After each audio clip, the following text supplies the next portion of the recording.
한밤 중에 울음소리를 들어본 적이 있나요? 어둠이 내려앉고 세상의 소리가 모두 사라지면 그 틈새로 기묘한 속삭임이 퍼져나갑니다. 한밤중의 울음소리에 오신 것을 환영합니다. 이곳에서는 한국 전역에서 전해져 내려오는 소름 끼치는 이야기들이 당신의 심장을 서늘하게 만들 것입니다. 우리가 들려드릴 이야기는 억울한 원한을 품은 영혼들, 설명할 수 없는 신기한 산상들, 그리고 숨겨진 비밀들로 가득합니다. 오늘 밤 저희와 함께 악몽의 세계로 발을 들여보세요. 하지만 조심하세요. 한 번 들어서면 쉽게 빠져나오지 못할지도 모릅니다. 모처럼의 주말, 아내와 나는 집안 정리를 하며 느긋한 시간을 보내고 있었다. 그런데 갑자기 전화가 울렸다. 전화를 받으니 위층의 아줌마였다. 안녕하세요. 저예요. 잠시 얘기할 수 있을까요? 그녀의 목소리가 다소 긴장된 듯 들렸다. 네, 물론이죠. 나는 대답하며 갑자기 느껴지는 불안감을 느꼈다. 아줌마는 내가 생각했던 것보다 훨씬 더 심각한 이야기를 꺼냈다. 제가 이상한 일을 겪고 있어요. 저희 집에서 누군가의 기분이 좋지 않은 기운이 느껴져요. 특히 저녁이 되면 그런 기운이 더 강하게 느껴진답니다. 나는 처음엔 그 이야기가 무슨 뜻인지 잘 이해하지 못했다. 아, 그런가요? 제가 뭘 도와드릴 수 있을까요? 아줌마는 조금 망설이다가 대답했다. 사실 요즘 우리 집에 이상한 소리가 나고 있어요. 아이들이 안방에서 자고 있을 때 누군가 대화하는 소리와 발소리가 들리는 것 같아요. 그 순간 과거의 기억이 떠올랐다.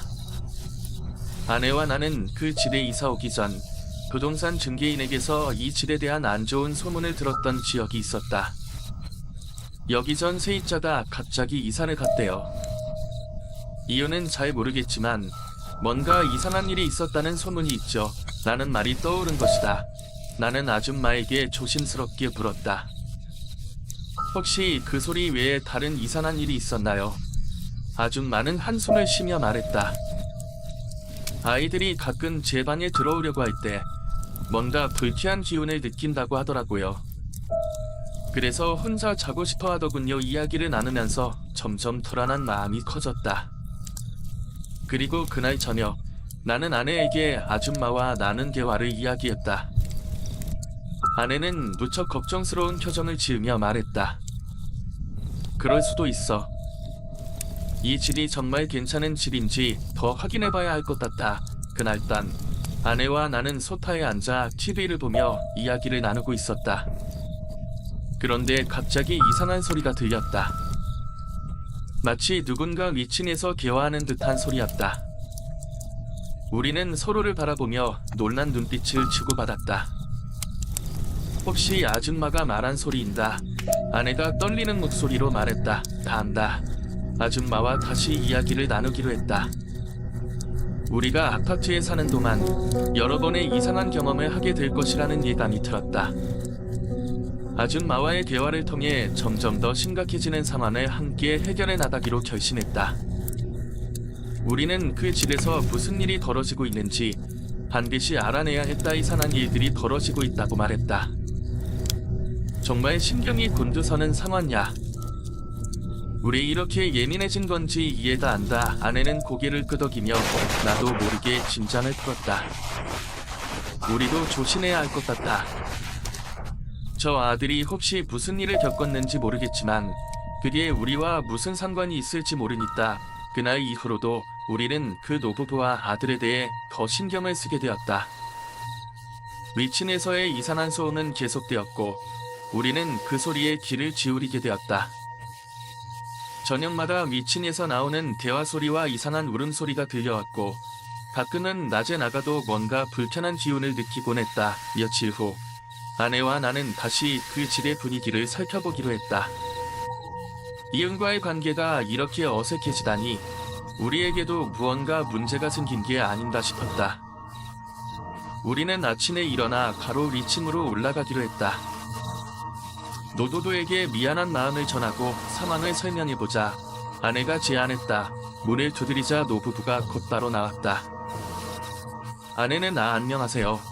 저희가 위층에서 무슨 일이 있었는지 좀 여쭤보고 싶어서요. 라고 정중하게 말했다. 노부부는 서로의 얼굴을 바라보며 조심스럽게 대답했다. 그 일로 말할 것이 있어요.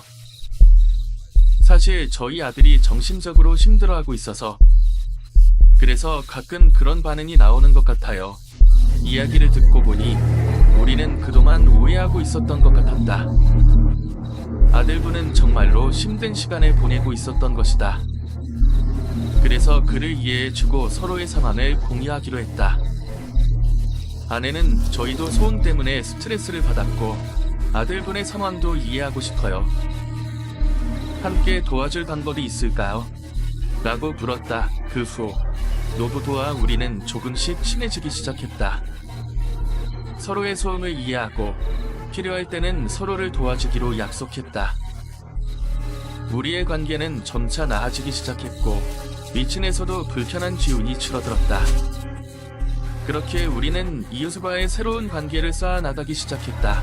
하지만 그 후에도 여전히 밤마다 가끔 이상한 소리가 들리곤 했고 그때마다 아내와 나는 서로를 바라보며 긴장했지만 이제는 그 소리가 불편한 것이 아니다.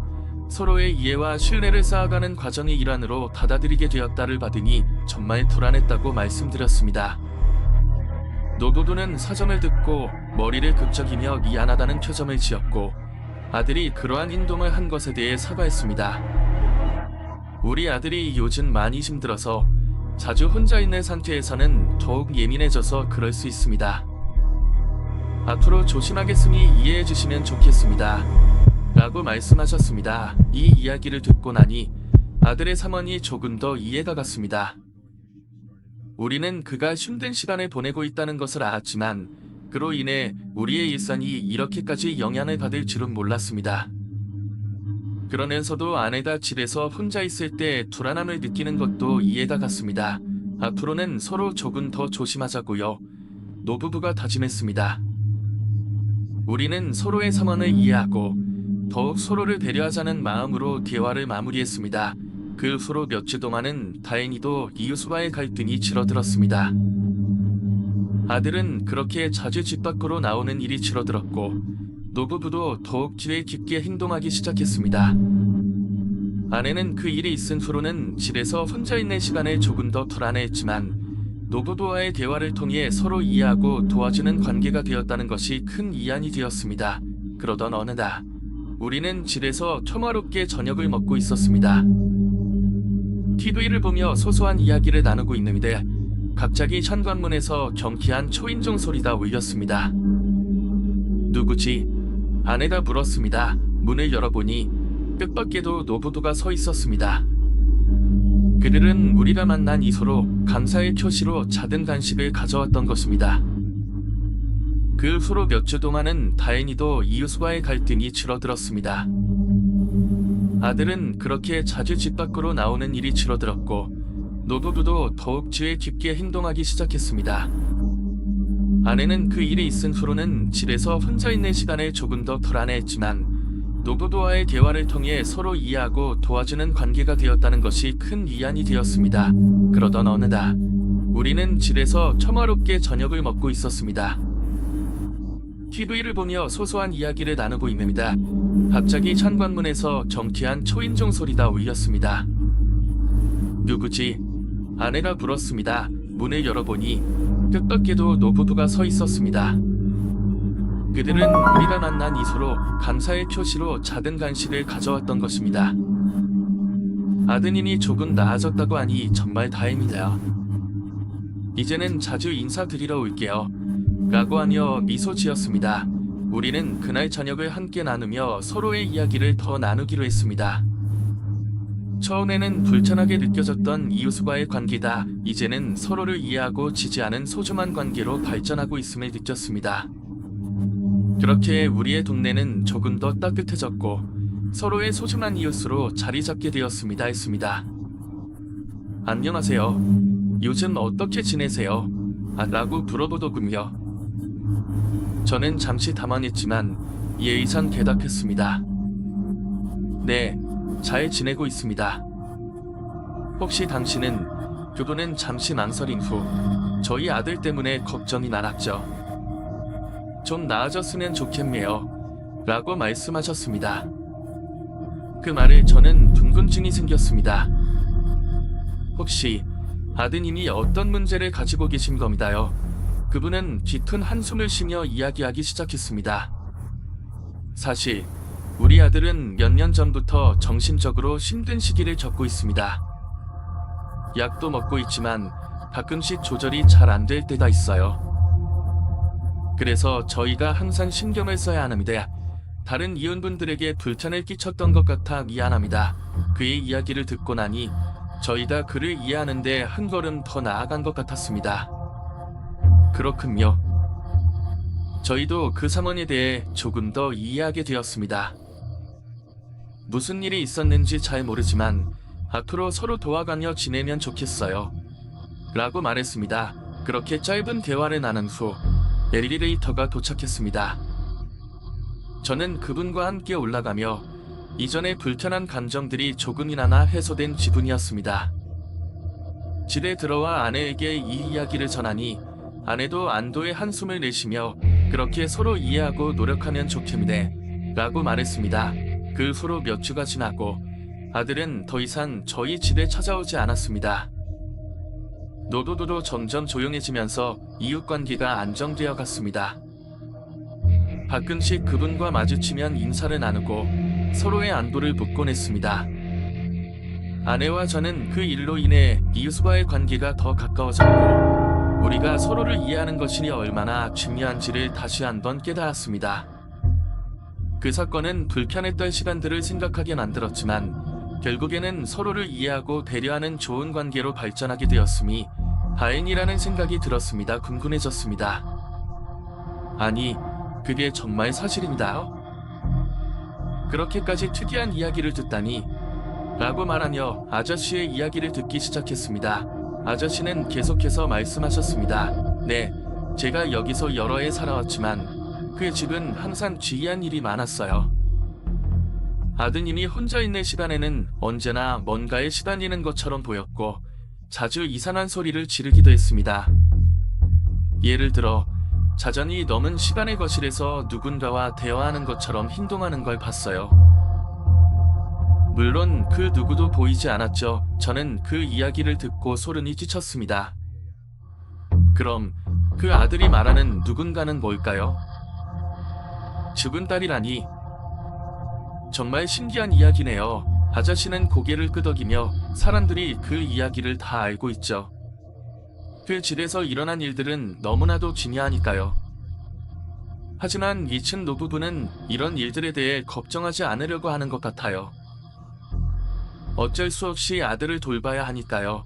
그 이야기를 듣고 저는 아내와 함께 위층 노부부에 대해 조금 더 이해하게 되었습니다.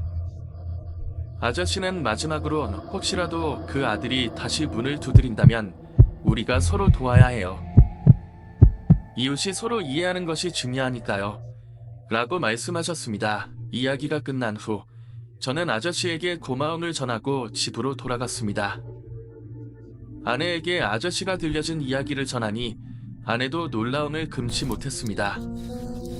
그럼 우리가 이해해줘야 하는 이유가 있었군요.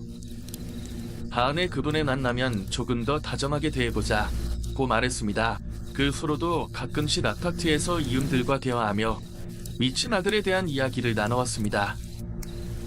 우리는 서로의 상황을 이해하려고 노력했고 작은 커뮤니티의 일원이 되어갔습니다.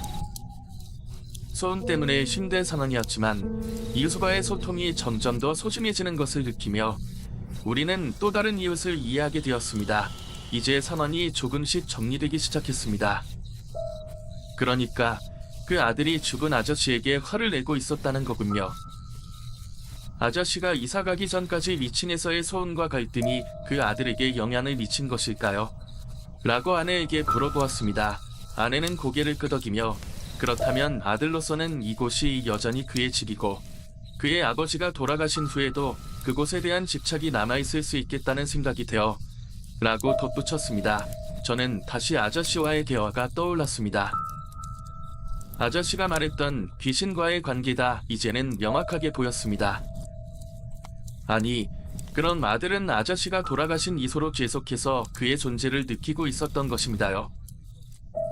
그리고 그 소리는 그에게 어떤 메시지를 전달하려는 걸까요? 라는 의문이 떠올랐습니다. 이런 복잡한 생각을 하며 우리는 이제 우리가 겪었던 소원의 원인을 이해하게 되었습니다. 미친 아들은 단순히 소원을 이루치고 싶어서가 아니다. 잃어버린 아버지에게 뭔가를 전하려고 애쓰고 있었던 것일지도 모른다는 것이었습니다. 우리가 그를 이해해줘야 할 필요가 있겠다. 아내가 말했습니다. 그가 우리가 아닌 아버지에게 화를 내고 있다는 걸 알게 된다면 그와의 소통이 더 필요해질 것 같아. 그렇게 우리는 미친 아들에게 조금 더 이해하고 그의 아픔을 공유하려는 마음을 가질 필요가 있음을 깨닫게 되었습니다. 그 후로는 우리가 할 수 있는 방법을 고민하기 시작했습니다.